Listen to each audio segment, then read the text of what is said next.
All right, so that is one guy's sort of personal testimonial on living with what they're calling chronic Lyme. He's saying, hey, I was untreated for 2 years, and now I've been taking antibiotics, and I'm still not better. And YouTube is full of these. And there are groups of people, and there's also some pretty like Lyme disease is a conspiracy of, don't even get me started. There's some crazy stuff out there. But here's the thing I want to ask. Does he look like he's lying? He looks pretty serious to me. Is what he's giving you a scientific description of Lyme disease? No. It's one person's experience. When we talk about anecdotal evidence, have you heard that expression? An anecdote is a story. And then you related an anecdote about your dog. It's a story about your dog. Anecdotal evidence are personal stories. So that is his personal story. And that he said, I don't have all these symptoms every day. My friend's son is one personal story. Now, do we know that every single symptom he's experienced is related to Lyme? No. We don't have a way to know that. Personal experiences are subjective. What does subjective mean? It's different, huh? It's one view. It's different for everybody. Who here loves oatmeal raisin cookies? Sickos. Your experience, and I mean that with all the affection in my heart, of course. Your experience eating an oatmeal raisin cookie is one of yum. Mine is, oh my God, I'm being punished for something horrible that I've done. Did I murder someone? Why are they making me eat a cookie with raisins in it? That's disgusting. Who would put raisins in a cookie? I don't like raisins. It's a subjective experience. We have different experiences, and we don't know what variables play into one person's subjective experience. So we talked about sample size early. When you guys did your measurements, wingspan, and all that stuff, do you get your best data when your sample size is tiny or huge? Huge. The bigger the sample size, the better. Guess what the sample size is on a personal experience? 1. Sample size 1. Sample size of 1. It is your experience.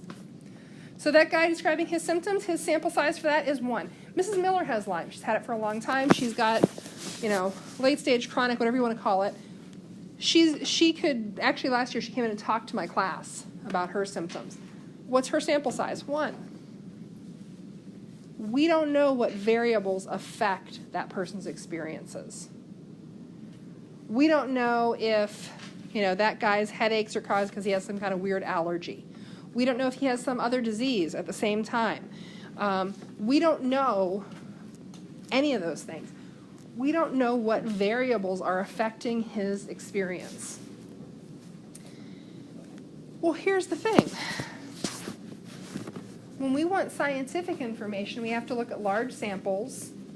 We have to know our variables. We have to kind of control our variables. So currently, science says, so CDC, what is the CDC? Do you remember? Centers for Disease Control, yeah. Centers for Dogs and Cats, no. Centers for Disease Control. CDC says, you take a course of antibiotics, you're done. That's it. Once you've taken the antibiotics, that is it. Now, there is some emerging science. If you go on Science Daily and you type in chronic Lyme, you will pull up some studies. Because here's the thing. Those are anecdotal stories, but when you have enough anecdotes, what happens when you have 1,000 anecdotes that are similar? Huh? Well, what that starts to point to is some scientist somewhere may say, hey, you know what? I think this would be worth studying.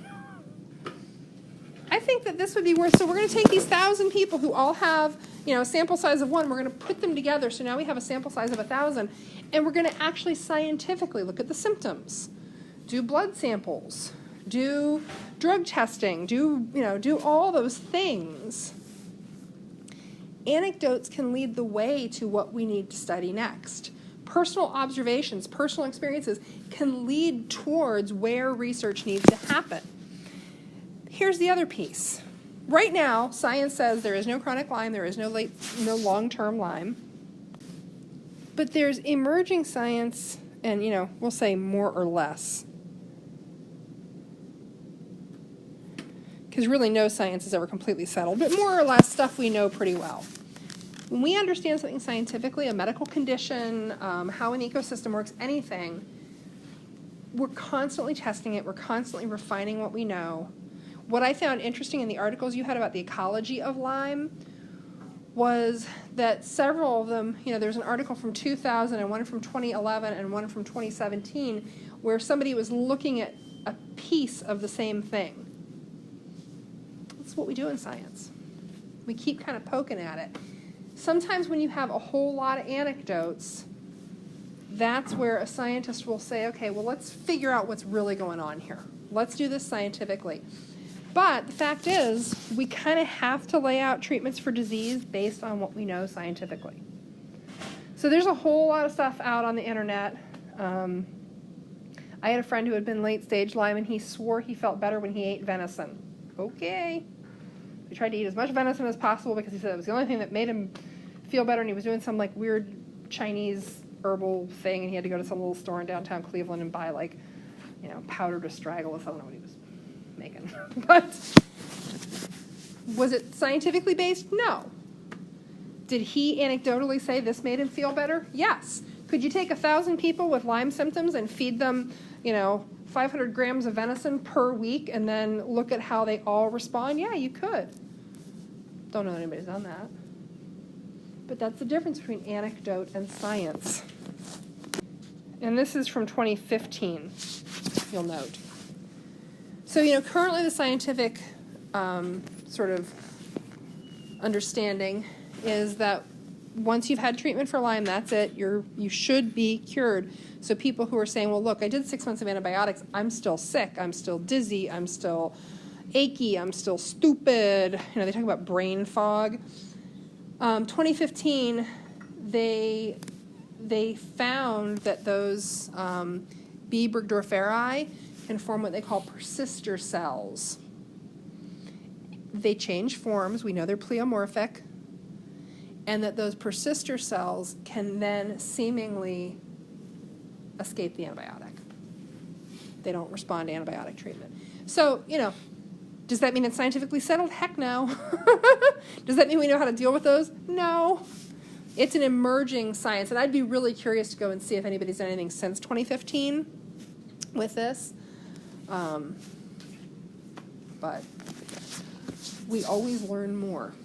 That's what we do.